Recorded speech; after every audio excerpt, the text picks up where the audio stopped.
গেল ৩ দিন ইসরায়েলে যেন প্রলয় ঘটে গেছে।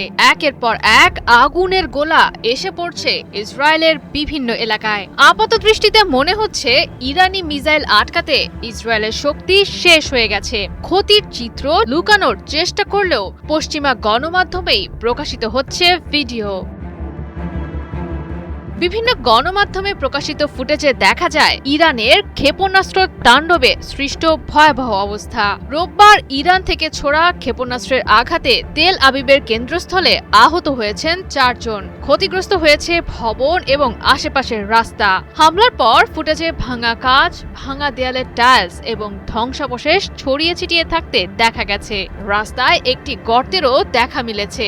শক্তিশালী ক্ষেপণাস্ত্রের আঘাতে ধ্বংসস্তূপে পরিণত হয়েছে ইসরায়েলের রামাতগান শহর। সেখানকার আবাসিক ভবনের ওপর আঘাত হানে ইরানের ছোড়া ক্ষেপণাস্ত্র। শক্তিশালী ক্ষেপণাস্ত্রের আঘাত থেকে বাদ যায়নি তেল আবিবে থাকা আবাসিক ভবনগুলো। বেনিব্রাকেও ইরানের তরফ থেকে চালানো হয় গুচ্ছ বোমা হামলা। ইরানের আক্রমণের তীব্রতা এতটাই বেশি যে ইসরায়েলের রাস্তায় এখন অহরহই দেখা মিলছে ভাঙা কাঁচ, বিধ্বস্ত ভবন আর ক্ষেপণাস্ত্রের টুকরা।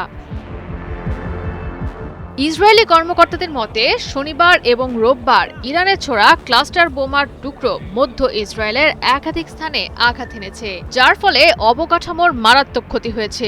ইসরায়েলের স্বাস্থ্য মন্ত্রণালয়ের বরাত দিয়ে স্থানীয় সংবাদ মাধ্যমের প্রতিবেদনে বলা হয়, গেল ২৪ ঘন্টায় ইরানের সাথে সংঘর্ষের ফলে ১০০ জনেরও বেশি আহত ব্যক্তিকে নেওয়া হয়েছে হাসপাতালে। জীবন বাঁচাতে অনেক ইসরায়েলি ছুটছেন আশ্রয় কেন্দ্রগুলোয়, তবে সেখানেও তাদের তাড়া করে বেড়াচ্ছে ইরানের ক্ষেপণাস্ত্র হামলার ভয়। একথা নিশ্চিত যে ইরানের টানা আক্রমণে দিশেহারা ইসরায়েল। আশঙ্কাজনকভাবে কমে এসেছে ইরানের দীর্ঘপাল্লার ব্যালিস্টিক ক্ষেপণাস্ত্র মোকাবেলা করার জন্য ইসরায়েলের অ্যারো ইন্টারসেপ্টর মজুদ। তৈরি হয়েছে ইসরায়েলের বহু স্তর ভিত্তিক ক্ষেপণাস্ত্র প্রতিরক্ষা ব্যবস্থা নিয়ে দুশ্চিন্তা। তবে হঠাৎই তৈরি হয়নি এমন সংকট। দীর্ঘ সময় ধরে পাল্টাপাল্টি ক্ষেপণাস্ত্র হামলা চালানোর ফলে তৈরি হয়েছে এমন পরিস্থিতি। ওয়াশিংটনের তরফ থেকে জানানো হয়, গেল কয়েক মাস ধরেই তারা জানত ইসরায়েলের ব্যালিস্টিক ক্ষেপণাস্ত্র মজুদের সীমাবদ্ধতা কথা। গেল বছরের ইরান ইসরায়েল যুদ্ধের সময় বিপুল পরিমাণে ইন্টারসেপ্টর ব্যবহার করেছিল ইসরায়েল, যার জেরে এবারের সংঘাত শুরু মাত্রই চাপের মুখে পড়ে ইসরায়েল। ইসরায়েলের দুর্বলতাকে কাজে লাগিয়ে ইরানের ধারাবাহিক ক্ষেপণাস্ত্র হামলার গতি ও ব্যবহার আরও বেড়েছে।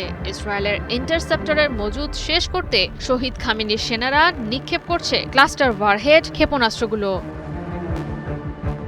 জয়া সরকার, ৭১।